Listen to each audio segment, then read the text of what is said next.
আচ্ছা কোনছে আল্লাহ বড় না মানুষ বড়? ধরো গাদা, তুই কার হাতে কার জোড়া দেশ? কুড়াই আল্লাহ আর কুড়াই মানুষ।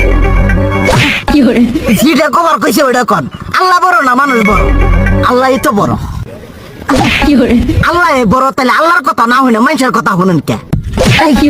তুই কি কইতাছস? কি আর আল্লাহর কথা মানে না মানুষের কথা মানে? হ্যাঁ, কি আর মানুষের কথা শুনেন তাই না? আমনে যে ওই দিনকে ডায়াবেটিসের রোগ নিয়ে যে হাসপাতালে গেলেন, ডাক্তার আপনার কত কিছু খাবার না করলো, সব কিছু না খাই এখন চলতেছেন।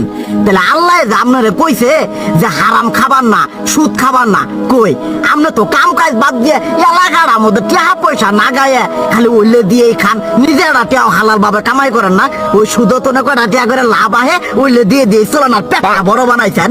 শুনেন একটা কথা কই, হারামের কোনোদিন আরাম নাই।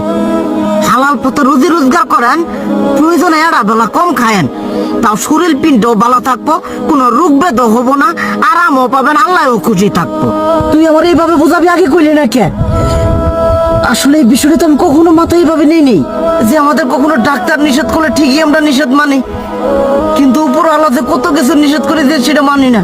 আর এই যে হারাম পথে টিয়া পয়সা কামাই করতেছেন, শরীরের মধ্যে দুনিয়া রোগ বেত হয়েছে, দেখা যাইতেছে যা টিয়া হারাম পথে কামাই করতেছেন তার তো বেশি টিয়া মনে করেন জ্বলেই যাইতেছে গা বেশি।